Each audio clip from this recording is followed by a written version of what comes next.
Hello and welcome to the Buzzer Beater. I'm your host, Quinn Carey, here with Jake Pritchard, bringing you all the latest news, scores, and updates in college basketball. Pritch, last week we examined who we think are going to be the heavy favorites for this college basketball season. So today we want to go through and dissect 3 teams each that we believe could possibly upset your favorite team this March Madness. The first team you have to have on your upset radar is my hometown, Buffalo Bulls. Buffalo is not only one of the most talented mid-major teams in the NCAA, they are going to be one of the top teams in the entire country. This is a team coming off a season in which they totaled 27 wins, including a MAC championship and an absolute beatdown of 4-seeded Arizona in the NCAA tournament. Stitch in the left block, he double team. Oh, he knocks over McRae, lowering his shoulder into an offensive foul.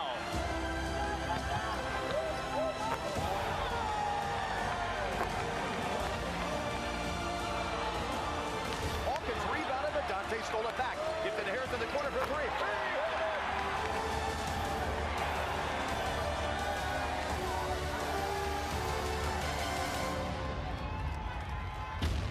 Head coach Nate Oates has done an absolutely incredible job with this program, and I think they've only scratched the surface with what they will be able to accomplish.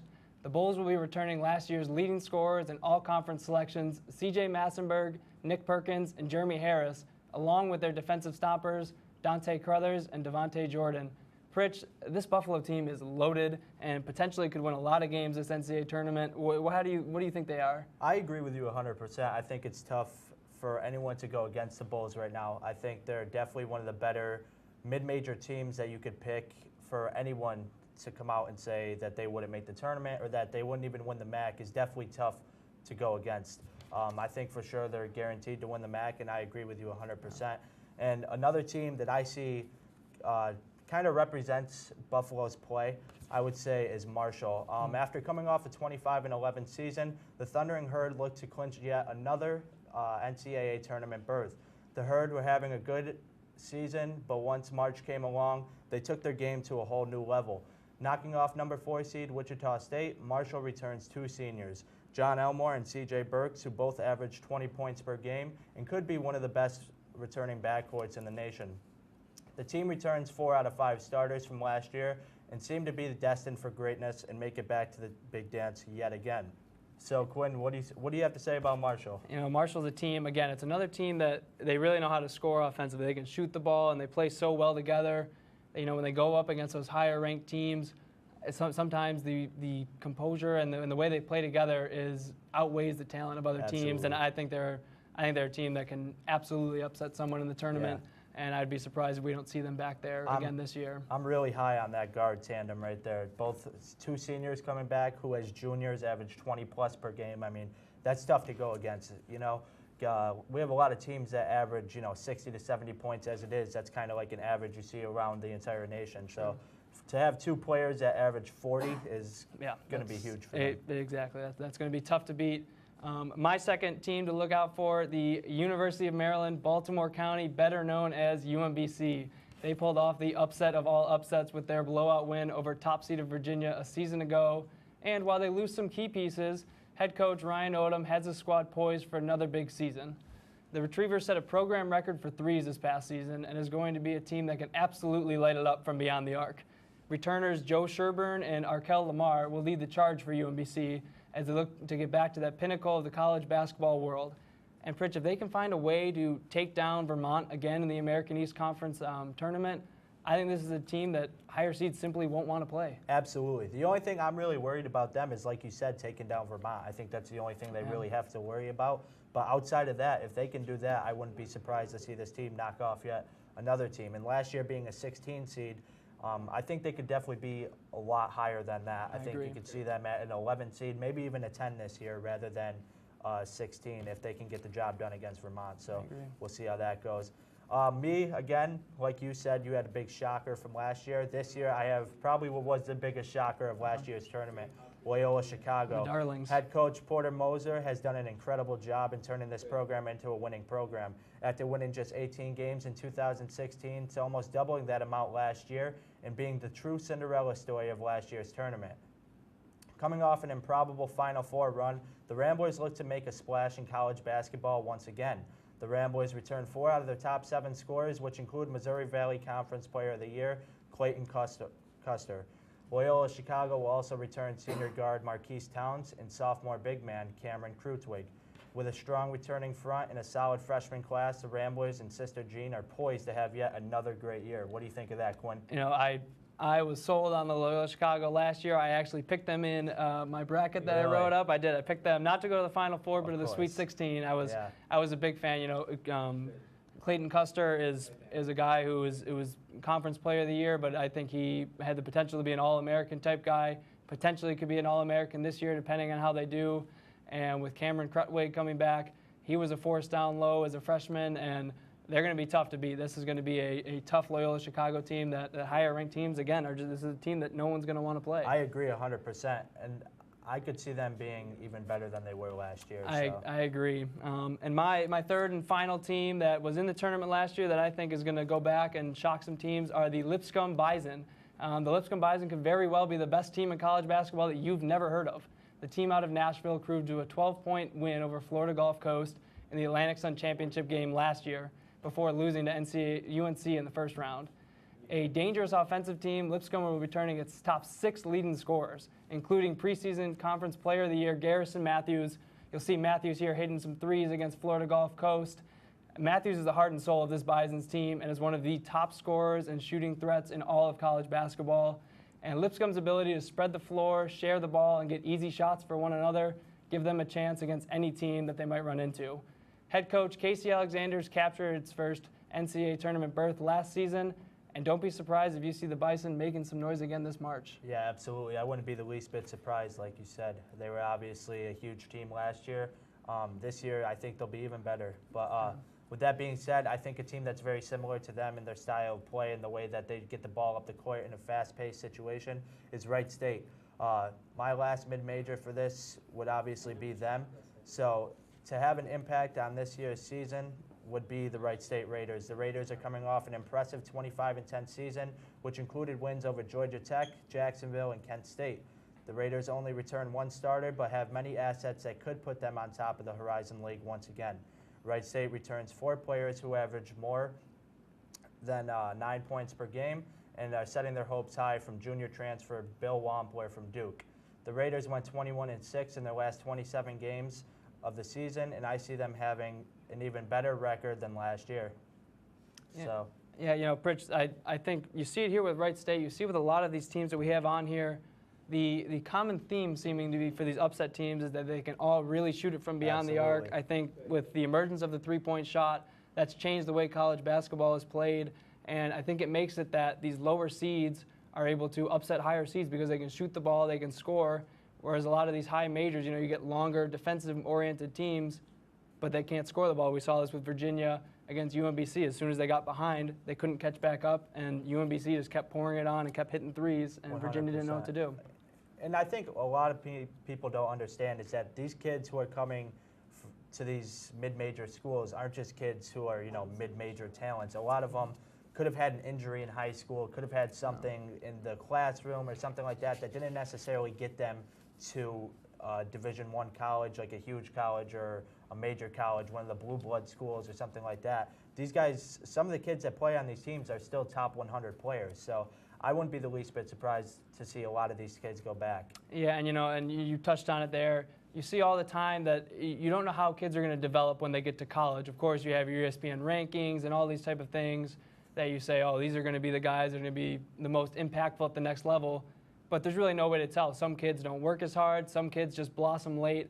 And, you know, I think the ability to recruit good players who are outside of that ESPN Top 100 is what these coaches have done, and it's provided them rosters that are capable of upsetting higher-ranked teams. Absolutely. You see it all the time. You know, kids who can't get it done in the classroom, who, you know, weren't NCAA eligible their first year, went JUCO, something like that. So obviously to see these things happen isn't necessarily a surprise, but is definitely happy to see, especially in mid-majors, upsetting these big schools. Yes, for sure. I'm a big mid-major supporter. I love the upsets.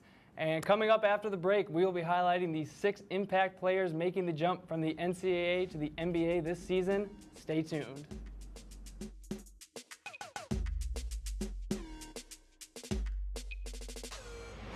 Say, President President Stanley, whenever there's bad weather, who would you turn to? I'd turn to Storm Team 10. No, right but you've here. got to say it like this. Storm Team 10. Say it with me. Storm Team 10.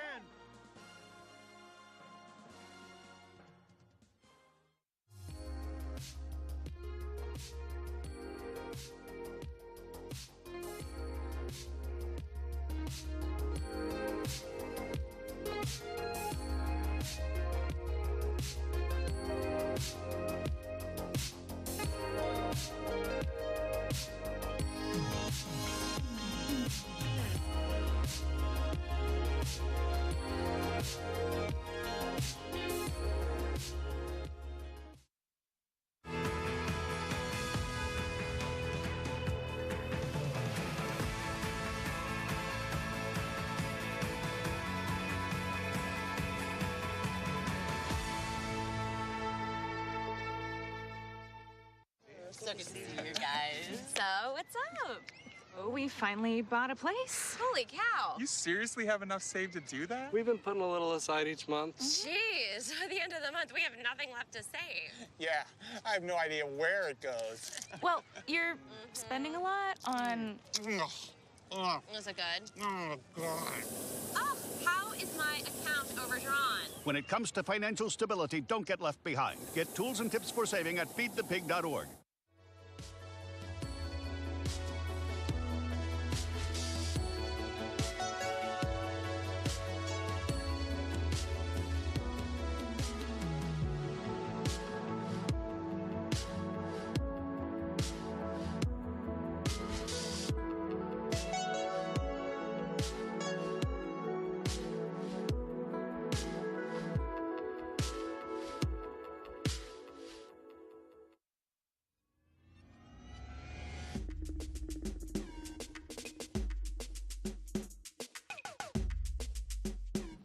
Hello and welcome back to the Buzzer Beater. I'm your host, Quinn Carey.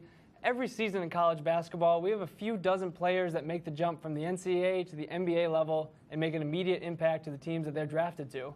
This season is certainly going to be no exception, and we are going to take some time right now to highlight 6 impact rookies that we think are going to be making that jump this year. And Pritch, who do you have as your top guy? I think this kind of goes without being said. Obviously, DeAndre Ayton, who was the #1 pick.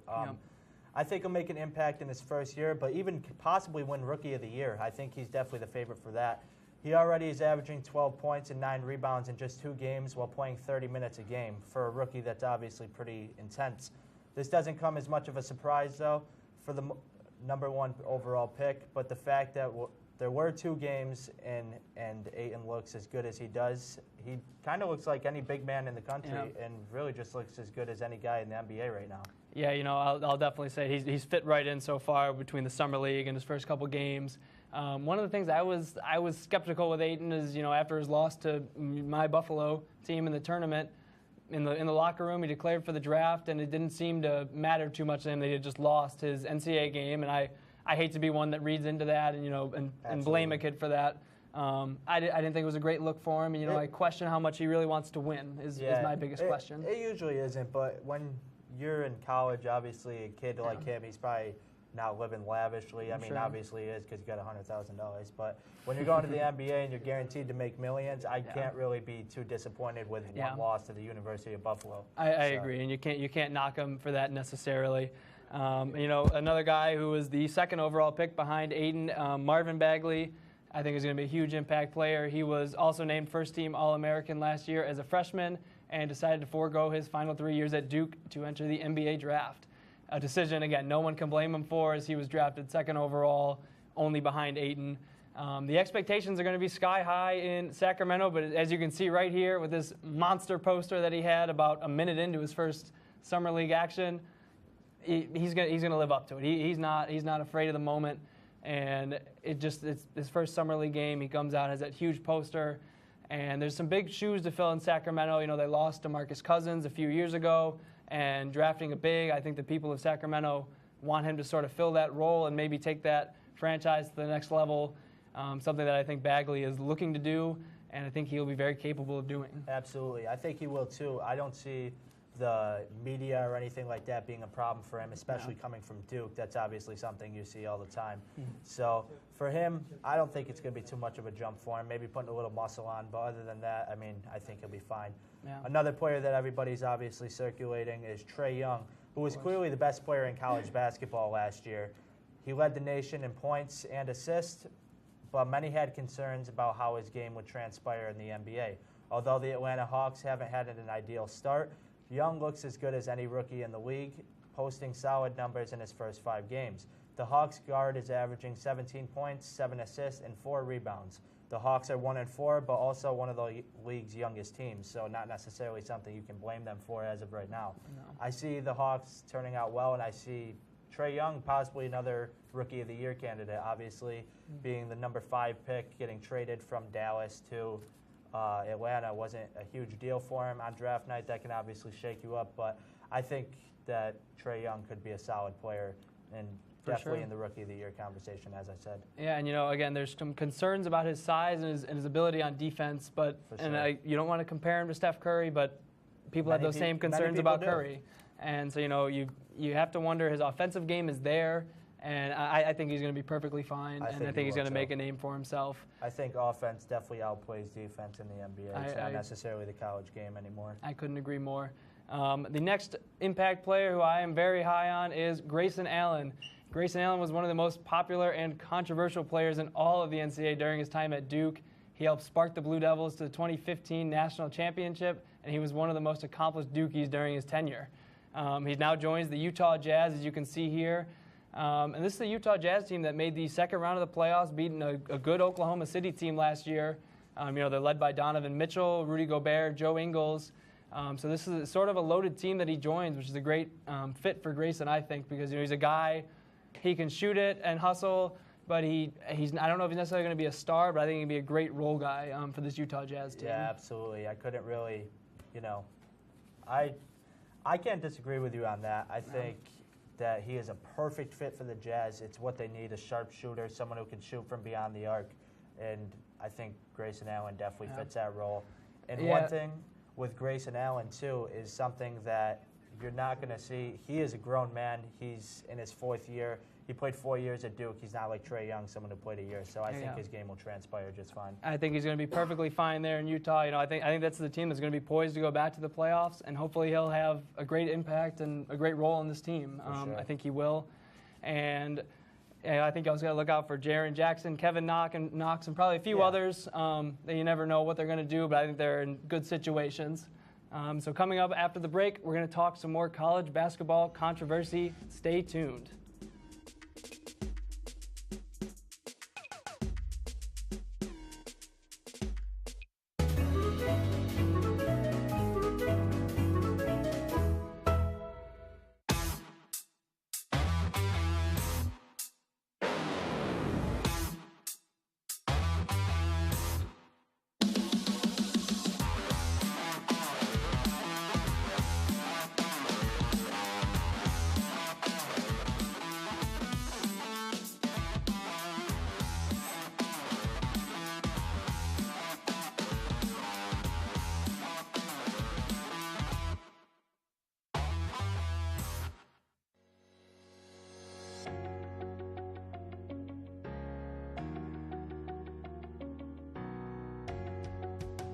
My name is Gina Iliev. I am the Health Equity Coalition's coordinator at Planned Parenthood here in Central and Western New York. I'm also Executive Masters in Public Administration here at the Maxwell School, Syracuse University. In the last couple years, you've seen a number of movements, and I'm sure you've seen all the hashtags that go along with it.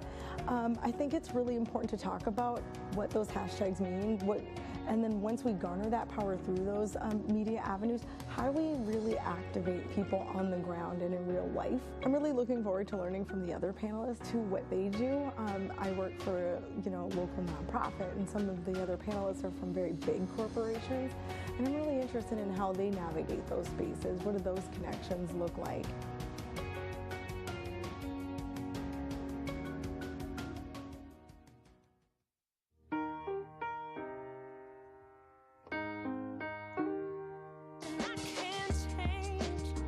Even if I tried, even if I wanted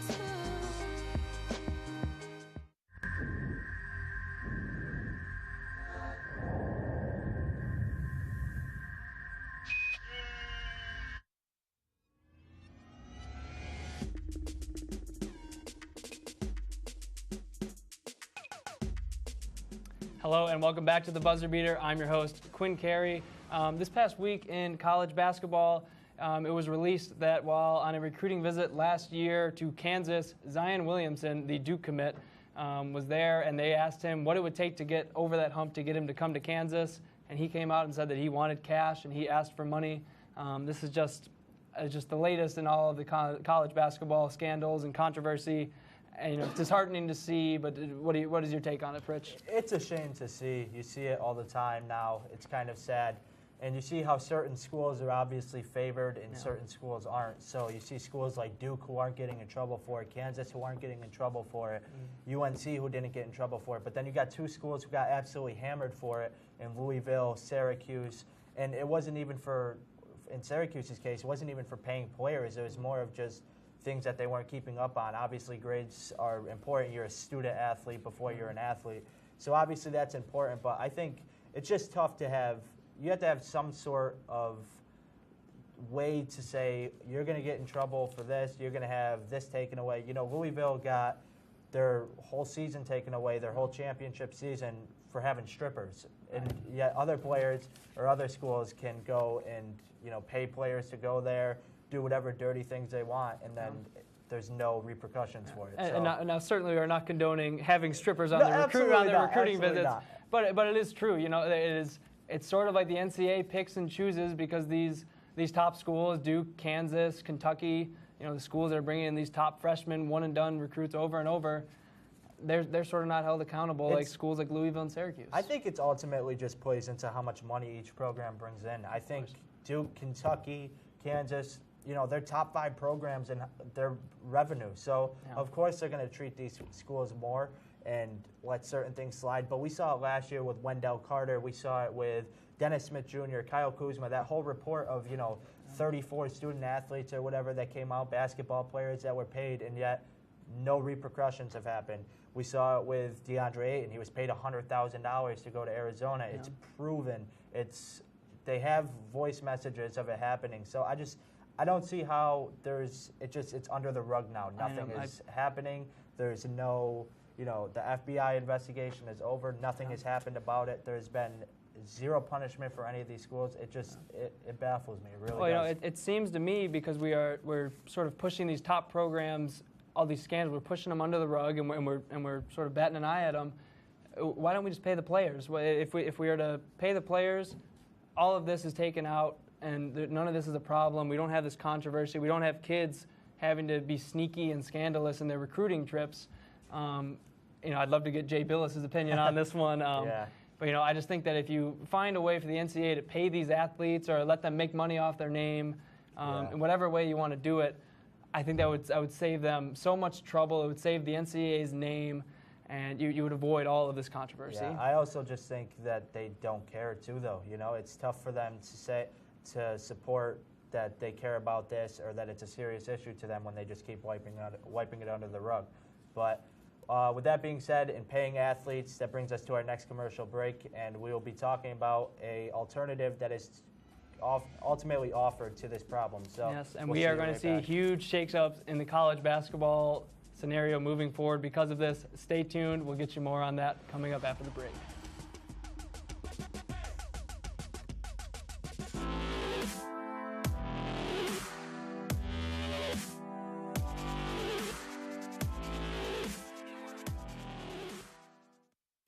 And then she was like, yeah, and I was like, no. And then she was like, yeah, and I was like, yeah. Oh my god. Oh my god, what? Ryan just texted me. Oh my god, what did he say? Netflix and chill? Netflix and chill, that's like so last year. It's all about WTOP movies on demand and chill. You are so right.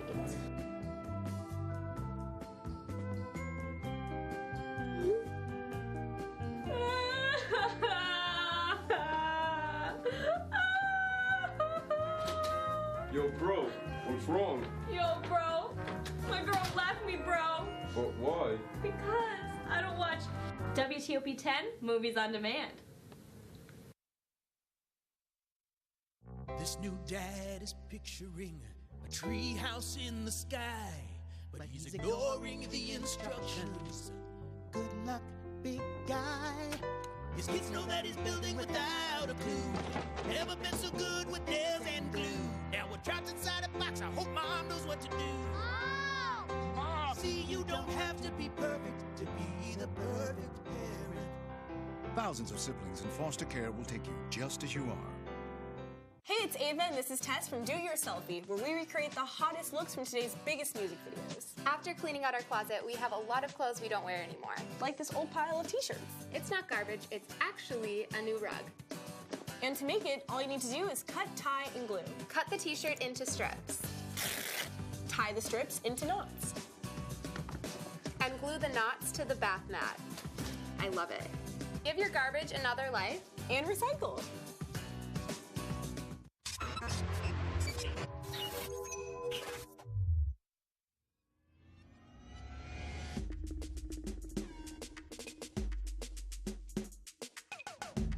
Welcome back to the Buzzer Beater. I'm Quinn Carey. The NBA G League announced this past week that they will be offering an alternative to college for top high school prospects who would like to forego their college careers. They are allowed to enter the NBA G League, which is the NBA's developmental league, and make up to $125,000 a year. We've seen that kids have to go to a year of college or a year of playing professional overseas before they can enter the NBA. So this is the NBA's route to changing that. And I'm just going to come out and say it. I don't like the change. I'm a big college basketball fan. I think this is going to dilute college basketball, and I just don't think it's a good thing overall. I don't know. I got to disagree with you there. I think as a positive alternative for people to be able to ultimately have two options. You can go to the G League. You can go to college. I think it's a great option, especially for kids who are disadvantaged, so to say. And I think it basically eludes all the problems that we just talked about in our last segment. I think you wouldn't have to worry about players being paid anymore. You wouldn't have to worry about programs being coming down on by the NCAA. You wouldn't have to worry about any of these things. So I think it would be a perfect thing. I think it's the perfect alternative for the one-and-done violations. Well, I definitely agree that I think it's gonna get rid of those violations. Maybe it'll help to ease some of this controversy that we're seeing. And me as a college basketball fan, it's hard for me to accept this. It's hard for me Pritch, please don't interrupt, please. It's just hard for me to say, oh, these kids are going to go and give up an awesome NCAA experience or an education to go and pursue playing in the NBA. Which, if you get hurt while in that first season in the G League, you never know. You might not make it. You might not have that chance to go to the NBA. I don't know. I'm just not sold on it. What if you get hurt in college? Now you're getting paid for it. You're in the G League. I just pay the players in college. I don't understand what the problem is. And here's the thing. Pay them in G League. They're paid on the G League. This is the perfect alternative. All right. But here's the thing though, is that it's good, and I agree that this is going for right now, going to ease some of this. Some kids are going to be choosing to take this route, and you won't have these controversies and scandals in college basketball right now. So you agree with me? But eventually the NCAA is going to start paying their players, and I would hope. They haven't done it in 100 years. Why are they going to do it now? I just think that with how the climate is today, it's inevitable that they're going to start paying them. And here's what I'll give you. I do hope that this makes the NCAA say, hey, we can't lose these top prospects. We want to bring these guys in. I think you're crazy. I'm agreeing with you. I don't know. I think you're crazy. I don't know. You're disagreeing with me in the first place. I'm getting you drug tested first thing tomorrow morning. Here's the thing, Pritch. You bring kids in to college. Yeah. They have a chance to get an education. Let's say they get hurt in college. Okay. You redshirt the year. You stay. You work on your education. You work on your degree, and then you stay and you come back better next year and you go to the draft after that. And let's say they get hurt in the G League. They get paid. They get hurt again, and then they get paid again, and then they go to the NBA, which is what you're basically arguing about getting paid. So they're getting paid twice. But you know what? I think we can just agree to disagree on this one. I hope there are going to be some radical changes coming to the NCAA. Yeah, I think there will be. Pay the players, please. Jay Billis, somehow tune in, get us an opinion on this. We need to get it. We're running out of time. This is about all we got. Please check in 2 weeks from now with a Buzzer Beater. We'll see you guys later. Thanks for tuning in. Take care.